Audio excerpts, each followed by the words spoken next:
Почитувани, добро вечер. Во наредниве 60 на минути уште еден уреднички брифинг заедно со Студио 1. Темата не е ни НАТО, ни Европска Унија, ни името, но е многу битна за државата, односно како се полни државната каса, има ли даночна евазија и дали се исполни желбата на новата директорка, веќе не е нова, една година е, да изгради партнерски однос со комитентите, односно со фирмите.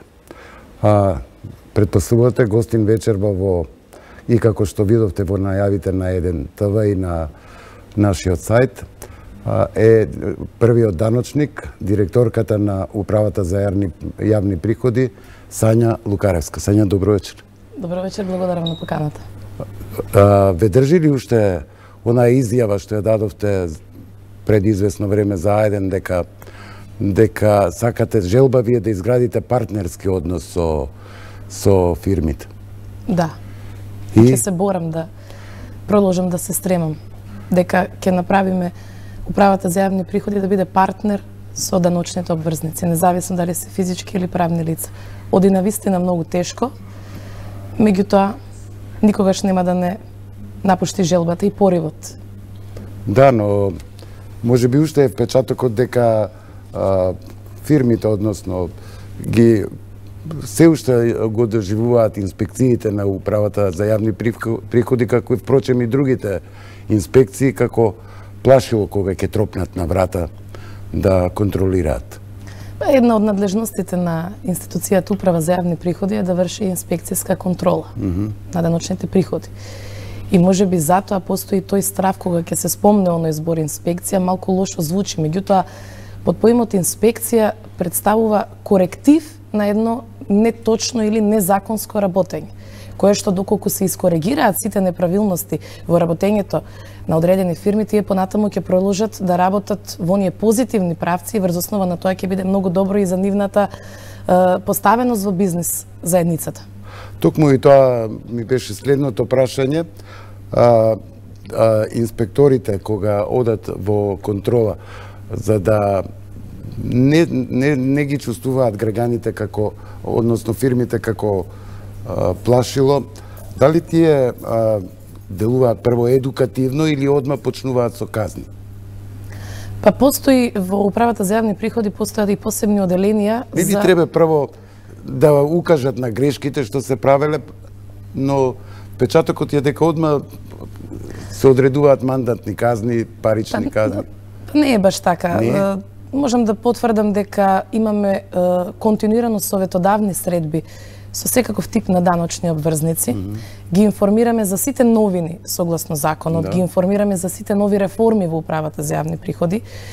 На моменти ги информираме и апелираме до нив со наши сознанија дека некаде не се издаваат фискални сметки или дека некаде имаме утврдено, анализирано дека има криење на данокот и така натаму. И после сите тие наши напори, сепак некој сака да го изигра законот. Од која ќе ги опоменете? Да, затоа што ние сме правеле многу акцијски контроли, поминувајќи низ повеќе и угостителски објекти, и фризерници, и автоперални и така натаму, најпрвин со предупредување дека во наредниот временски период ќе правиме активни контроли согласно Законот за регистрирање на готовински плаќања. Дури и јавно на пресконференции јас лично имам кажано дека во наредниот период ќе контролираме на оваа манифестација или оваа целна група и така натаму. Добро, ќе зборуваме подоцна за тие акции што ги нарековте вие. Еве последната по угостителските објекти и дискотеките дигна прашина во јавноста заради бројноста на полицијата, но ми се чини дека еве прво да ве прашам уствари како ја полните државната каса овој период? Дали даночната евазија се зголемува или се намалува? Па можем да кажем дека согласно оној годишен план кој што го имаме за наплата на даночните приходи и придонесите, сметам дека може да се пофалиме со едни позитивни убави бројки, ако ги споредиме податоците со лани ова време. Во месец јуни, например, имаме вкупен даночен приход од 6,5 милиарди денари, што значи дека го имаме и надмашено планот, односно имаме повеќе наплатено ДДВ и персонален и добивка исто така. Во месец, односно во периодот јануари-јуни, имаме наплатено од 39 до 40 милиарди денари даночен приход и планот го имаме остварено со потврлање од само 0,44%, што можам да кажем дека е навистина во едни вакви услови и во еден интензивен период на сива економија, сепак податоците се доста позитивни. Да, денеска имаш информација дека сивата економија во Македонија е се уште од негде околу 30%. И јас го прочитав тоа. Да.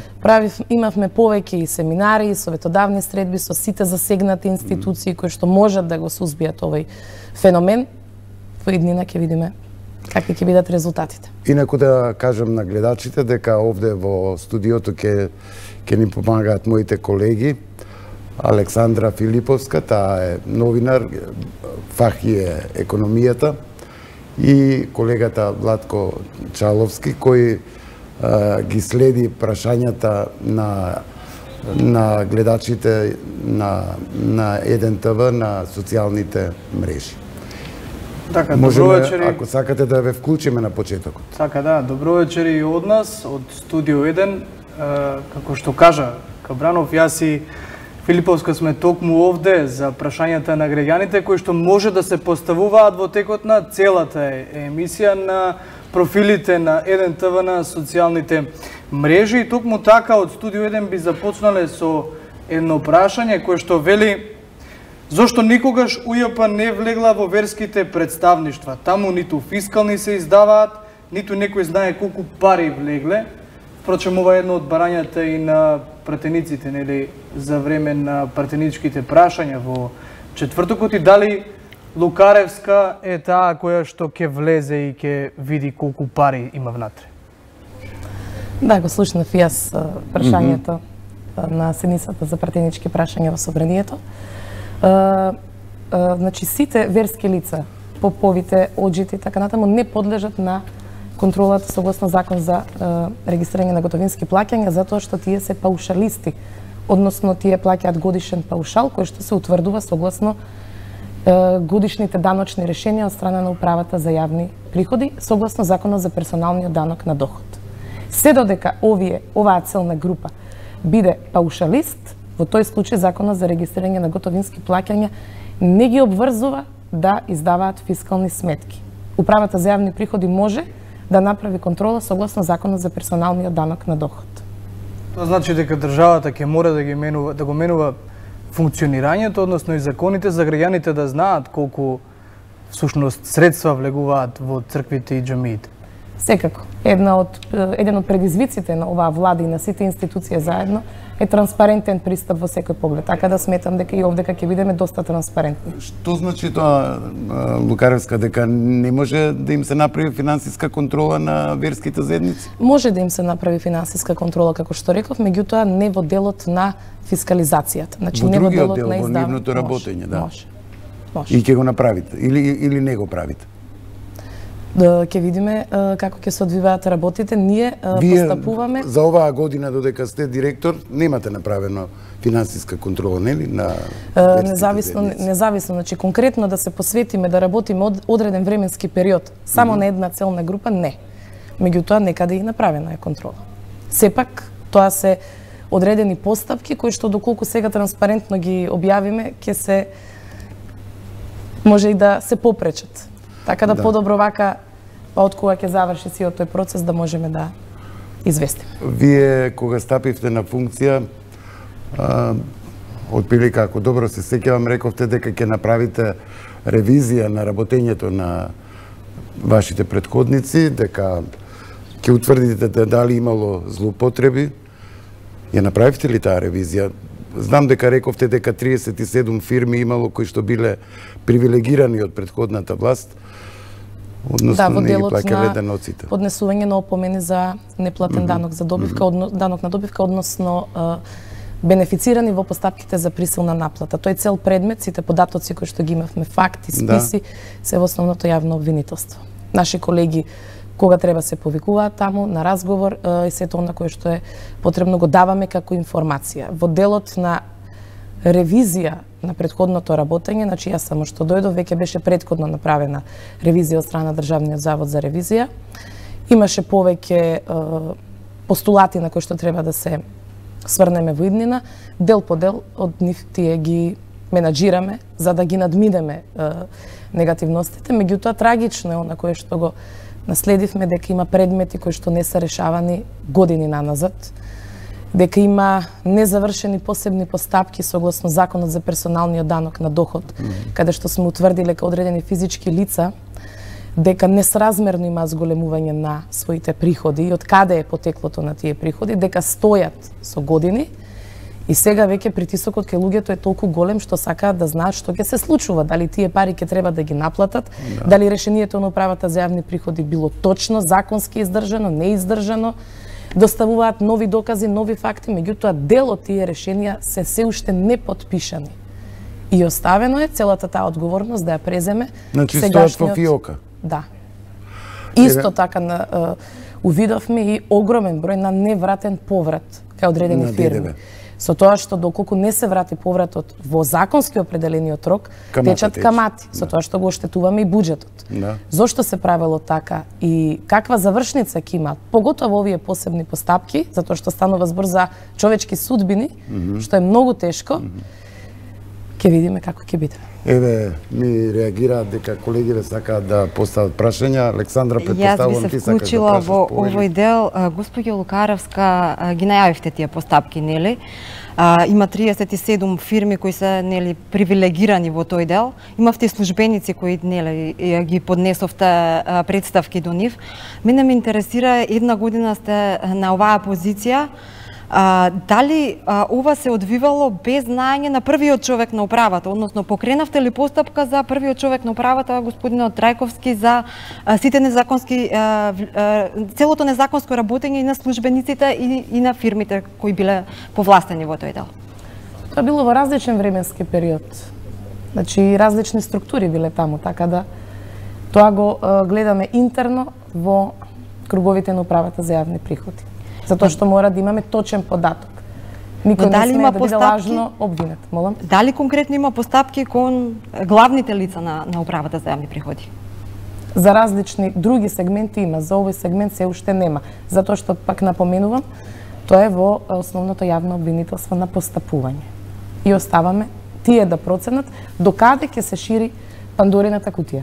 Добро, јавноста е љубопитна кои се тие 37 фирми, но предистражна постапка е кои се тие што биле привилегирани да... Јас кажав во неколку наврати дека станува збор буквално сите општествени сфери. И мали и големи даночни обврзници. И средни, да. Буквално од сите сфери. Толку можете да кажете? Да. И дека биле станува збор за постапка, не биле блиски на власта, а сега на оваа власт има ли фирми кои што вие ги штитите? Не. Ке ве држиме за збор. Да ме држите. Значи, нема сега во фиока или привилегирани на кои што... Не може и да сакаме да има во фиока, затоа што преполни се фиоките од претходно заостанати предмети. А целта на првите луѓе на челните позиции во управата за јавни приходи не е да ги ставаме проблемите по тепих, туку да ги решаваме проблемите. И секој пат кога има проблем, независно дали е со даночен обврзник, правно лице или физичко лице, вратите се отворени. Ги викаме, разговараме. Ако не успееме да најдеме заеднички јазик, секој од и обврзникот и управата за јавни приходи ќе се најде други инстанции на кои што ќе се го бара своето право. Дали тоа ќе бидат управните судови, основните судови, други сродни институции и така натаму. Што стана со оние црни листи УЈП што ги објавуваше на должници кон управата за јавни приходи, таму највеќе беа јавни предпријатија што ви должат. Листата на што стана со тие долгови, да. Таа имаме таа листа на должници, имаме законска врска да ја објавуваме еднаш месечно.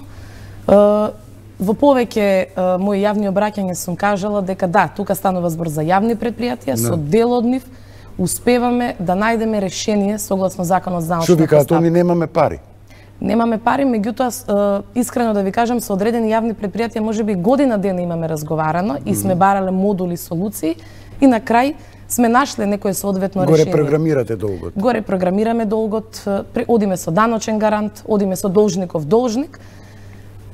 Тоа е тоа дел од оние значи обврзници кои што се исто така на листа на должници се и неконтактибилни. Добро, значи градите партнерски однос со репрограмирањето. Да, затоа ви велам дека се уште не ја губам желбата дека ќе успееме да изградиме партнерски однос. Одлично. Еве ми реагираат дека сакаат од Владко повели. Да, со цел да ги намалуваме, односно да ги одговараме прашањата во текот на целата емисија, предлагам да се вклучуваме малку почесто и од оваа страна со цел, нели, граѓаните да го добијат одговорот кој што го бараат.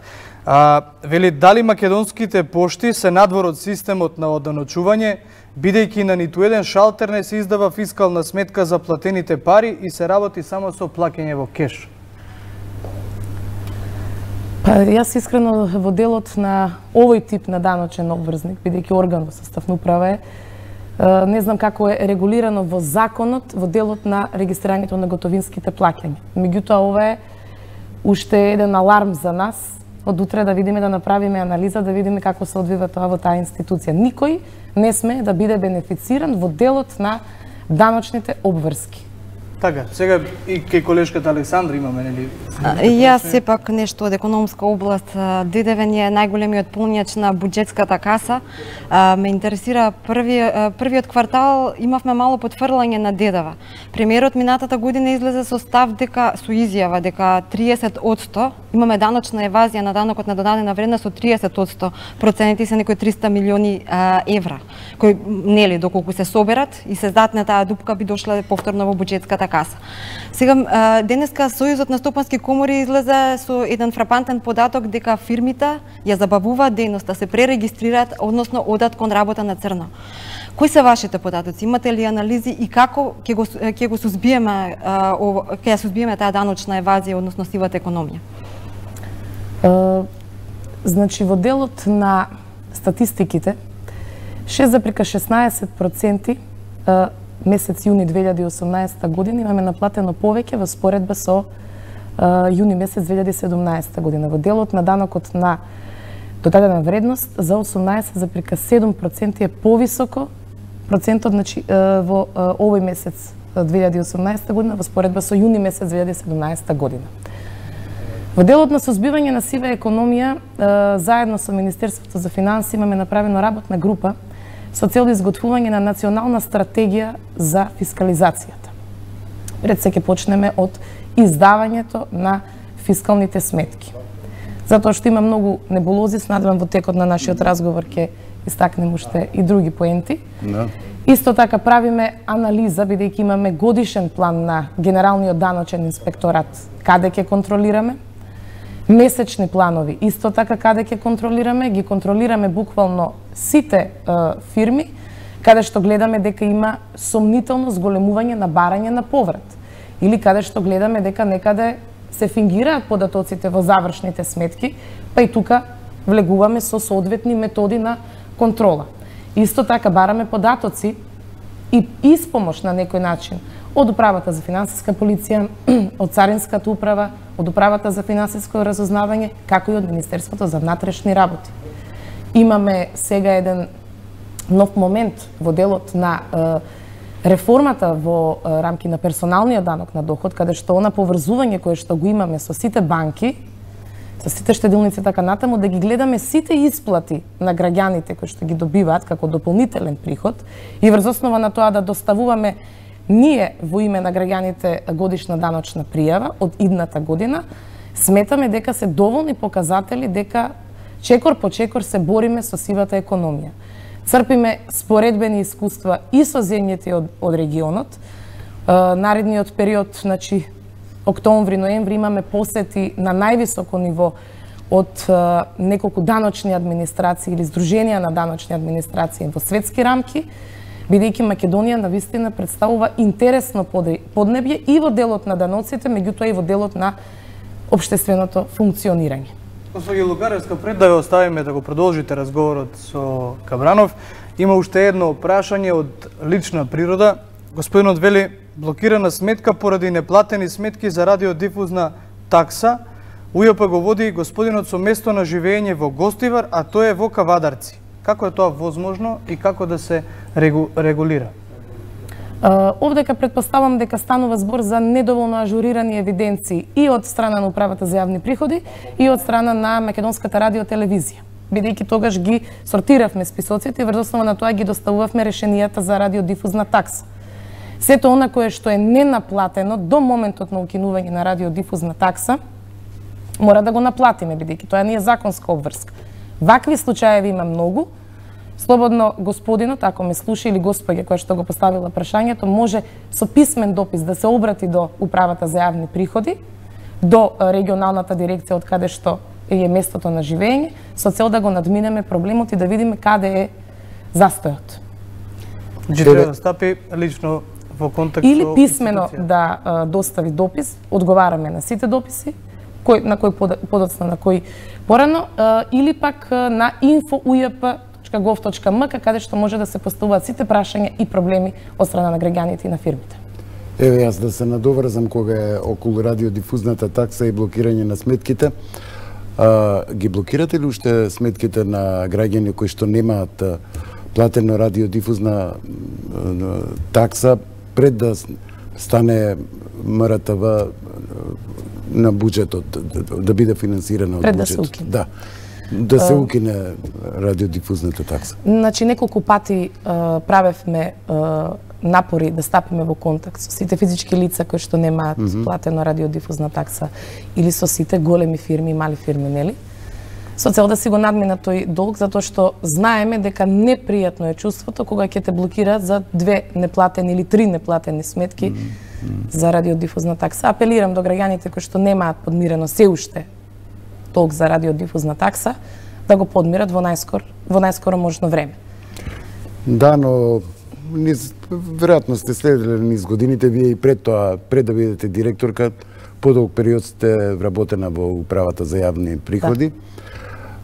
Ги знаете реакциите на граѓаните дека воопшто немале телевизор или на таа адреса или 2 решенија во едно семејство. 2 решенија, да. Значи нешто не кај вас, него во МРТВ веројатно не е. Можеби, јас не велам, можеби и во Управата за јавни приходи е лош списокот или можеби некои промени кои што се направени. И како го решавате тоа кога реагираат? Предпоставувам дека ви реагираат, доаѓаат на лице место, имаме ние, значи и излегувате во пресред? Онаму каде што има законска можност, каде што има простор да излеземе во пресред, секој пат. Да, секој пат. Хајде сега да преминеме на она што во последниве денови ја дигна тензијата во јавноста, она акција на пазаришната, трудовата, Управата за јавни приходи и полиција во, чинам, 7 угостителски објекти и дискотеки. Таа акција беше координирана заедничка на сите? Заедничка. Заедничка, значи секој да постапува во својата надлежност, во својот домен. Многу беа реакциите големи околу тоа, бројноста на полицијата, начинот на кој што постапувале. Зошто ви треба полициска асистенција при вакви контроли? Зошто е потребна? Значи, конкретно за акцијата која што се случи во саботата, тоа беше, нели, координирана акција од 4 институции. Секој ќе си врши надзор во својот законски домен. Да. Таа акција, значи, ние контролиравме дали се издаваат или не се издаваат фискални сметки и колкава е разликата во прометот. Во сите имате веројатно објекти, сознание дека не е баш како што треба. Во сите објекти најдовме разлика во промет, дури во еден од тие диско клубови разликата во промет не евидентиран беше 93.000 денари. Во други случаеви кога контролираме, кога сама Управата за јавни приходи, значи, контролира, во тој случај бараме асистенција од полицијата ако чувствуваме предпоставен ризик или пак доколку имаме сознание дека ќе имаме одредени обструкции во вршењето на нашата работа. Само во тој случај. Меѓутоа, морам да признаам дека притисоците кои што ги имаат инспекторите при вршењето на контролата се навистина големи. Има ситуации кога не им се дозволува воопшто да влезат во одреден објект независно од каков аспект станува збор, и врз основа на тоа да сме приморани да побараме асистенција од полицијата. Значи сте барале и привлегување и во други фирми и асистенција од полиција. Да, онаму каде што ќе видиме дека навистина може да кулминира ситуацијата. Јас морам да признам дека не станува збор дека сакаме да малтретираме некаков даночен обврзник. Не. Меѓутоа не сме ни да го толерираме да го изигрува законот. Не ни е пракса. Ние ја имаме поминато буквално цела Македонија во ова полугодие, првото полугодие од 2018 година, каде што имаме направено 4098 контроли и утврдени 458 казни. Неправилности. Неправилности. Изречени неправилности и на стартот кога сме оделе со превенција во делот на спроведувањето на контролата, каде што само сме превенирале или опоменувале, тоа биле 55 такви случаеви. Добро, фискалните каси нели се поврзани со вашиот систем и вие ја следите таа работа. Како еве угостителите или било која фирма се снаоѓаат да не можете да ги имате точните податоци? Колку заработуваат, колку влегол прометот, колкав е? Па негде постојат и паралелни системи. Да? А негде постојат и такви ситуации. Какви се тие паралелни системи? Паралелни системи, како што постојат секаде. Значи, еден систем е тој кој што е врзан со нашиот систем, а другиот систем оној кој што е она коректна, најкоректна база на податоци и за внесување на сметките кај угостителите. И кај некои други, или млечни ресторани, или фризерници, цвеќарници и така натаму. Секаде каде што контролиравме на различни целни групи, ние утврдивме паралелен систем, што е се коси со сите можни законски норми. А исто така постојат и обврзници кои што сметаат дека не можеме да ги исконтролираме во нашиот систем и воопшто не се ни поврзани со GPRS системот. Во последниот период сме нашле трговци кои што 2-3 години не се поврзани со GPRS системот. Тоа е веќе 100% сива економија. И колку е казната кога ќе откриете таков со паралелен систем? Казната изрекуваме глоба, ја одмеруваме глобата во зависност од тоа за физичко лице и за правно лице. Има, значи за одговорното лице во правното лице и за правното лице. Има такви многу со паралелен систем? Има. Јас пред некој ден тоа случајно со еден таксист разговарав, вика оваа фискална е поврзана со УЈП. Има некои што не се поврзани, па ми беше чудно тоа. Има, затоа таму произлегуваат и тие компјутерски сметки. Тие компјутерски сметки се основна алатка за работа на секој оној кој што не сака да го почитува законот. Како што има двојно книговодство, така и овие. Точно така. Да. И тоа е веќе прв чекор кон даночното затајување. Да. Еве ми реагираат дека повторно сакаат да се вклучат Александра и Владко. Господја Лукаревска, знаете дека граѓаните кога се работи за некое прашање од лично искуство, речиси секогаш сакаат да останат анонимни од страв поради своите работни места, така и сега ќе постапиме, ова прашање ќе биде анонимно, меѓутоа се работи за лично искуство и прашањето вели дали УЈП ќе преземе нешто кон фирмите кои со месеци не им исплаќаат плати со придонеси на своите вработени. Па секојдневно превземаме. Не е конкретизирана ниту компанијата, ниту фирмата, тоа е разбирливо. Чести примери на вакви, доаѓаат анонимни пријави исто и до нас во хартиена форма. Моментот е тоа што управата за јавни приходи треба да ја помине платата кај секој обврзник, ја поминува платата во законски утврдениот рок, меѓутоа тоа не ни прави нас обврска да му наметнеме на даночниот обврзник да мора и да ја исплати кај своите вработени. Такви небулози има многу и најчесто го известуваме трудовиот инспекторат за какви малверзации станува збор, за да може да се постапи. Има одредени фирми кои што навистина не можат да исплатат плати затоа што имаат лоша состојба финансиска, меѓутоа наоѓаат решение, пак тука може и репрограм, одложено плаќање на рати и така натаму, излегуваме во пресед се со цел да бидеме на страната на вработените, затоа што тие сепак работат за плата и сите ние работиме за плата, тоа не е основно средство за живот.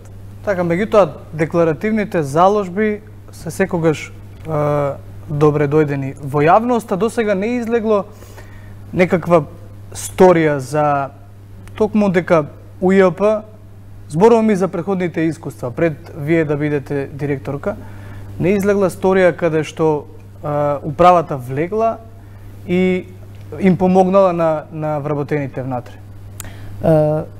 Управата им помогнала, инспекција. Управата им помогнала затоа што го известил оној орган кој што е надлежен за оваа проблематика дека во ова и оваа фирма има проблем од оваков и оваков аспект. Управата за јавни приходи, значи, не сме да се меша во овој дел, тоа исто како трудовиот инспекторат да се меша кај нас во делот на фискализацијата. Сепак треба да се поделат областите. Меѓутоа, и тоа што известуваме, значи дека алармираме.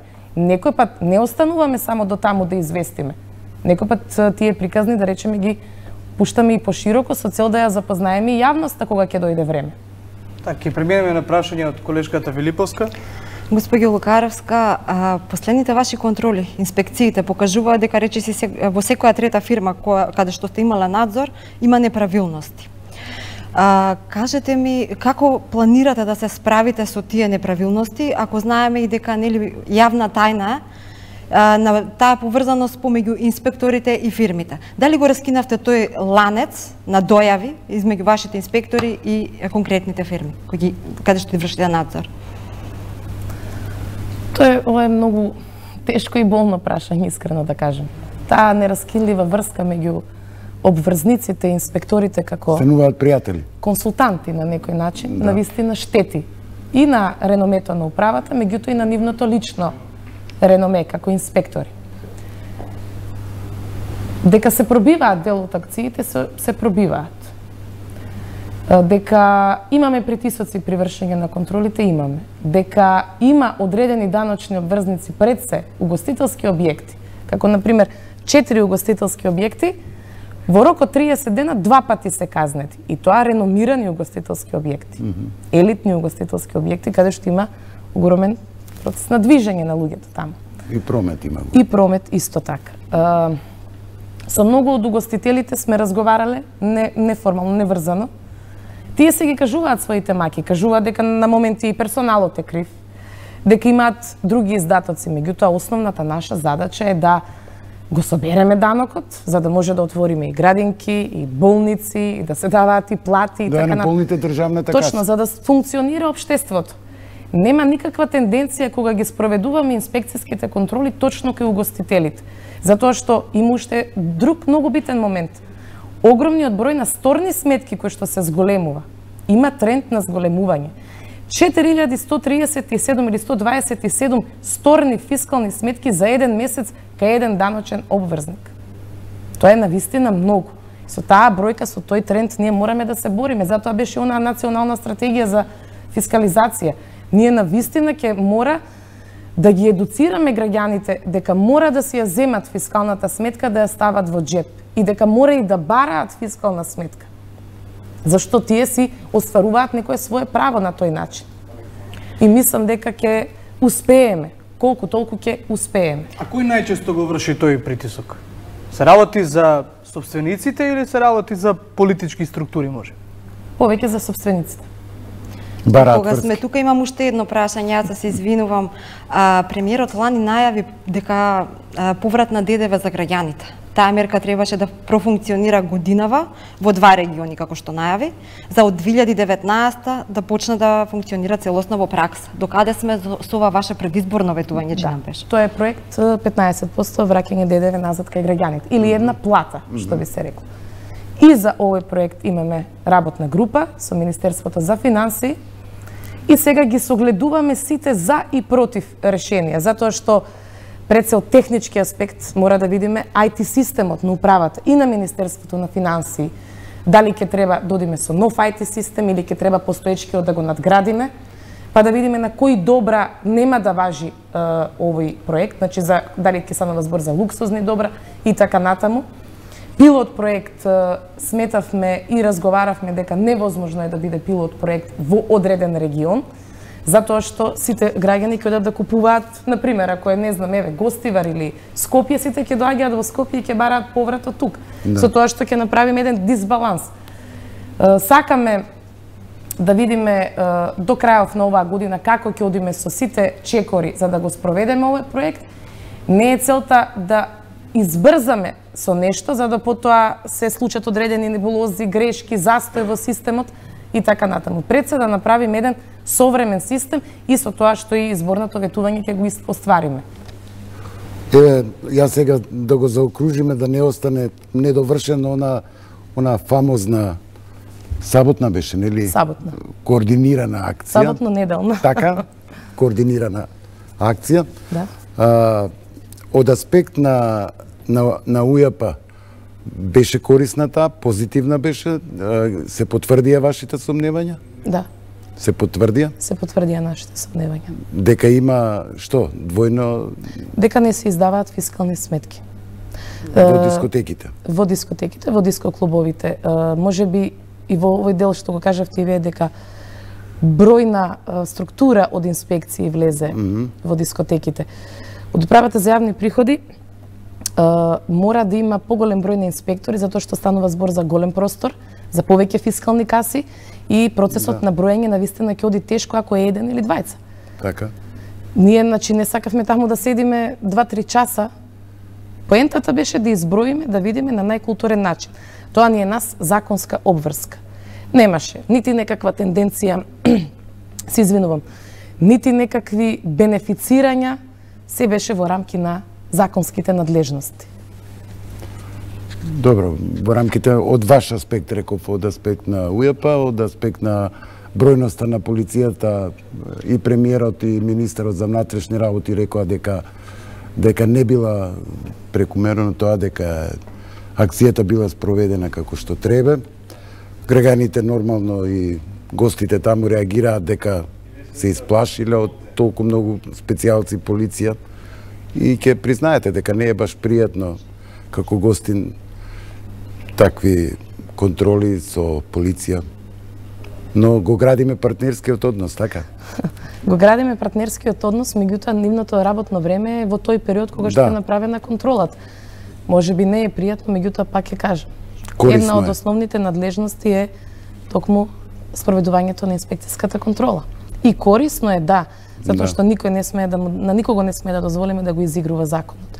Има ситуации, се случува во одредени објекти, одиме казнуваме, се плаќа казната, наредните 10 дена не се издаваат фискални сметки. И самите собственици велат, јас морам од некаде да извадам казната. Тоа е јавна тајна, нема мислам зашто да криеме сега. Сакам многу транспарентно и народски да објаснам што ни се случува. На терен што ви се случува? На терен. Добро. Јас сакам да ве прашам околу овој предлог, законот во изработка не е даден уште во јавна расправа за одоначување на штедните влогови. Граѓани кои што имаат над 15.000, така беше, нели, остваруваат приход од камати, од штеден влог, да бидат одоначени. До каде е тоа? Не би сакала да зборувам паушално. Да. Меѓутоа, ова прашање треба да го адресирате кај министерот Тевдовски. Да, предпоставував. Да. А како даночник, вие што мислите? Дека е тоа окей или не сакате да одговорите? Јас сакам да кажам дека секој пат оваа влада се залагаше и ќе се залага да биде во интерес на граѓаните во делот на своите нови реформи. Верувам дека тоа ќе биде и со ова законско решение така.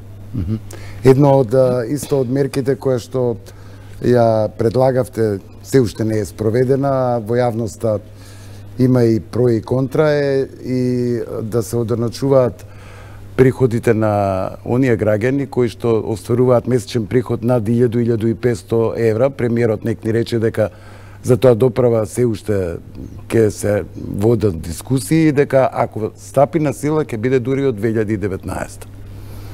Па искрено, ова е во подготовка, ова законско решение. Меѓутоа, сме обврзани пред граѓаните и пред сите оние засегнати страни, и стопанските комори, и другите типови на комори, да седнеме на маса, да видиме кои се нивните аргументи, кои се нашите аргументи, да се најдеме на половина пат, за да и овој закон биде за општо добро. Овој закон ќе биде пред се најмногу во интерес на сиромашните луѓе. Ама ќе се бунат богатите. Меѓутоа, да, ние имавме една кампања од многу поодамна, ќе ја вратиме средната класа, нели? Да. И сметам дека со ова законско решение токму ќе го намалиме јазот меѓу сиромашните и богатите, кое што знаеме и реално е така дека е навистина многу голем. Да. Имаме ли прашања, Владко? Јас би се надоврзала веднаш на прогресивното доначување. 13 невладини организации излегоа со став и се против оданачувањето на физички лица кои стваруваат приход над милион денари, се извинувам. Дали ова сметате дека е регрутирање на нови даночни обврзници за да се полни буџетската каса или некакво спроведување на законот? Дали не се плашите како прв даночник и од прогресивното доначување и од оваа мерка од можност за нова даночна евазија? Не се плашам, затоа што сметам дека станува збор за следење на европски практики пред се и споредбени искуства. Исто така, во делот на прикривањето на приходите, реков дека многу малку е можно тоа да се направи, затоа што имавме нова реформа, првата фаза од новата реформа за персоналниот данок. И сега сме врзани со сите банки, се врзуваме со сите исплатувачи на парични средства кај конкретните физички лица и врз основа на тоа ќе го имаме и комплетниот податок секое физичко лице колку има остварени приходи во тековната година. Доколку смета дека може да го изигра законот, нека повели. Дали има од отпис? 2019 од 1 јануари како ќе стартуваме и што ќе очекуваме после 15 Значи, март. сепак останувате на ставот дека граѓаните кои стваруваат, физичките лица кои стваруваат приход над 1 милион денари треба да бидат ДДВ врзници. Тоа во законот стои уште од многу години наназад. Да, Само Се сега ние спомнуваше го дека спроведуваме може и би ќе се транспарентно. зголеми на 3 милиони, но ништо од тоа. Беше, нели 2 милиони Да, денари прагот Сега беше, е намален па се прагот. симна на 1 Претходната власт милион. го симна на 1 милион. Во наредниот период, исто на кое што треба да размислуваме и да дебатираме со сите засегнати страни е во измената на ова законско решение и Ке се измената согласите на дека прагот. тоа милион денари е мал праг, многу малку, и Ако без се земе разлика што предвид се дека работи за тука мали врагуваат предпријатија, но и авторските тоа е права. месечно меѓутоа, по тоа е 1200 законот. евра То- приход од и да зимате поврат на да зимате ДДВ на тоа. Значи, пак ќе кажам, ќе разговараме, ќе дебатираме и ќе ги слушнеме и критиките пред се и сите сугестии се надеваме дека ќе излеземе пак со едно супер решение. Друго прашање би било, дали има отпис на данок, да кажеме, после 10-15 години? Молам, извинете, дали има? Дали има отпис на данок после 10-15 години? Има застарување. Застарување, да. Застарување постои согласно законот, да.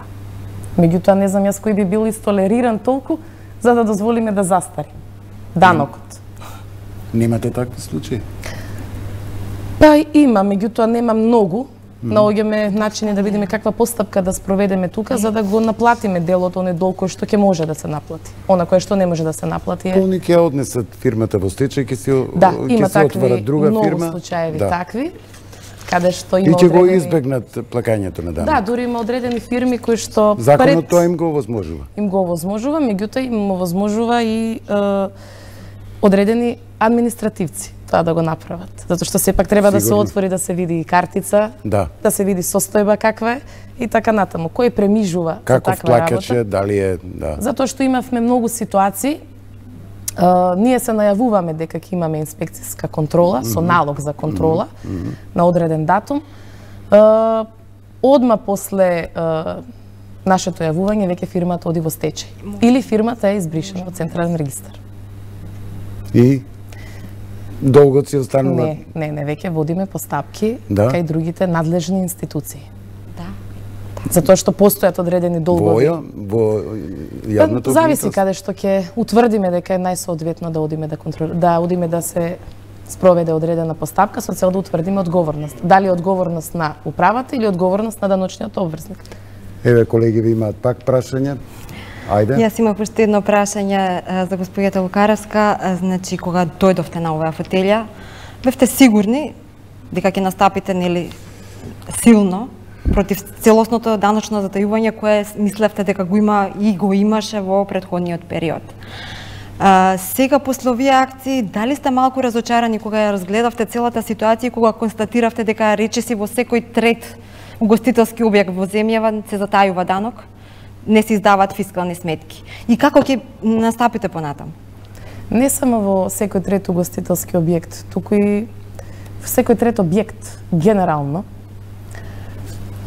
Искрено, да, ентузијазмот може би малку е спласнат, меѓутоа поривот на мене и на моите колеги нема да не помине и ќе се бориме до крај да ги научиме пред се даночните обврзници дека за нивно добро е да издаваат фискални сметки.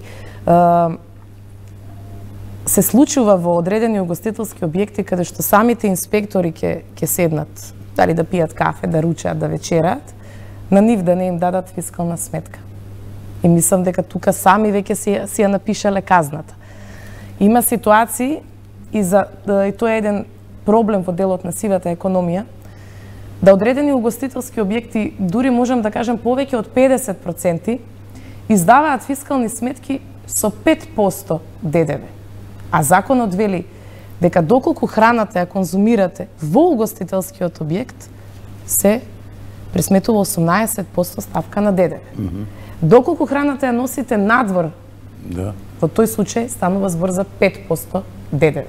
Веќе сите угостители научиле еден нов модул, дека ајде ќе куцаме сега со 5% ДДВ. А никој од нас, например, еве кога ќе седнеме или да јадеме, никој не ја носи храната надвор, него ја конзумира на лице место. Дури станува збор и за објекти кои што продаваат храна во сите молови во Република Македонија. И тука сме влезени во комплетни анализи и сметаме дека ќе дојде време и јавно ќе објавиме во со какви сознанија располагаме. Затоа што пак ќе кажем и тука станува збор за доста елитни ресторани. Владко, имаме да не останат да... Има уште едно прашање кое што не е конкретизирано. Сепак е за одреден град. Вели дали во Кичево се води евиденција и ќе се преземат мерки за газди на маркети кои незаконски се обогатуваат правејќи малверзации со ДДВ. Не е конкретизирано прашањето. Дали во Кичево, ќе го повторам, се води евиденција и ќе се преземат мерки за газди.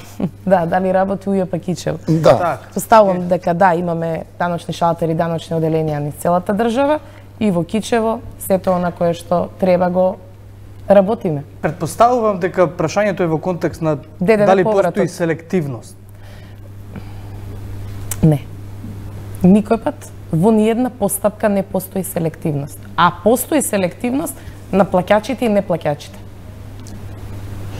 А во однос на градовите уште едно прашање, јас би имала кој е најнедисциплиниран даночно најнедисциплиниран град, ако порано важеа Тетово, Гостивар, последниве акции покажува дека можеби Скопје станува Скопје.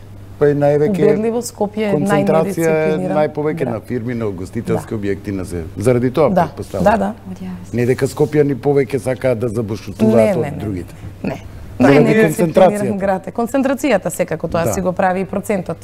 Ние од Студио 1 ќе се одјавиме за вечерва и ќе ви дозволиме вие да го завршите разговорот.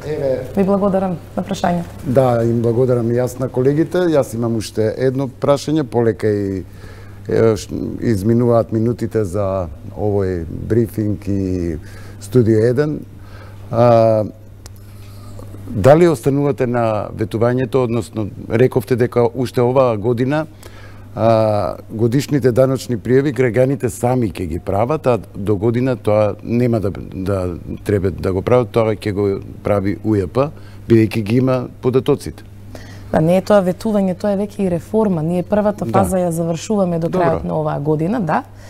Сакав да го избегнам зборот реформи, оти многу реформи, а Европска унија ни вика од реформите малку побавно. Добре, ајде проект да најдеме некој соломонско решение.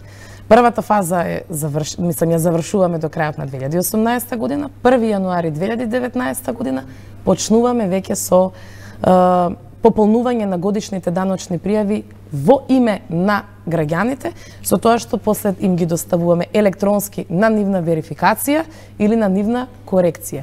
До 15 март, овој пат Управата за јавни приходи ќе мора да го запази рокот за годишните даночни пријави. Не граѓаните. Управата во име на граѓаните. Во име на граѓаните направени се многу средби едукативни и со сите типови на правни лица, сите физички лица, со сметководители, со сите засегнати страни, да ги информираме буквално како ќе оди целата оваа процедура, бидејќи е новина и за управата, ќе биде новина и за физичките лица. И за крај сакам да ве прашам, бидејќи едно од забелешките стално и од меѓународните и од во сите извештаи дека имаме бројна администрација која што нема баш капацитет. Капацитетот треба да се зголеми. Вие како директор на Управата за јавни приходи, задоволни ли сте со капацитетот на вработените? Доволно ли се едуцирани? Знаат ли добро да пристапат кон комитентите? Си ја вршат ли работата? Да не делувам, може да не ви се наутат. Да не делуваме многу пристрасно спрема колегите. Да. Како и во секоја институција, така и во Управата за јавни приходи. Има вредни, помалку вредни и мрзливи вработени. А сите знаат или може има некои што не знаат? Знаете како, има толку многу процеси во Управата за јавни приходи што ако се посветите на еден процес, максимално верувајте како да сте побогат за уште едно животно искуство, баш буквално животно, покрај професионалното. Има навистина една млада сила, една млада енергија таму која што навистина се труди и го знае и односот гледајќи ме мене, затоа што со обврзниците. Во Управата за јавни приходи и кај мене и кај сите управници по регионалните дирекции доаѓаат буквално луѓе од најразлични профили. И за сите нив вратата е отворена. Мора да имаме еден пристоен однос. Онаму каде што претеруваат и каде што очекуваат дека само со гума ќе ги избришеме нивните даночни долгови, тоа нема шанси.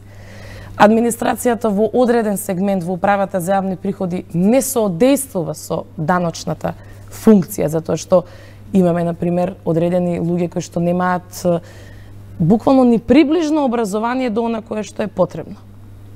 Ќе бараме начини да ги насочиме кон она професионална нивна преокупација каде што треба да бидат. Затоа и ве прашав ова прашање, бидејќи во изминатите години во администрацијата се полнеше со, јас ги викам, гласачи, па сигурно и во УЈП има такви вработени кои што Да, затоа што оваа даночна сфера е многу сензитивна. Нема ни образование, ни знаат да се работат. Даночната сфера е многу сензитивна и многу внимателен пристап треба да имаме во делот на една даночна состојба за еден обврзник. Ако немаме соодветно познавање, тогаш можеме да го направиме одреден даночен обврзник баш онака, да го ставиме во стечај или да го избришеме. Да, едноставно да го урнисаме како во бизнис сферата него. Има одредени колеги кои што навистина, поголемиот број, навистина сакаат да ги едуцираат помладите колеги. И тоа е за почит. Правите семинари, тренинзи на... Правевме со инспекторатот, со сите инспектори во Охрид. Повеќе беше еден тимбилдинг, се почувствува онаа потреба дека треба повеќе да се дружиме, да комуницираме, меѓутоа и малце се погледнавме во очи и сметам дека самокритички, затоа што има секакви, да речем, озборувања кои што најмногу штетат на институцијата.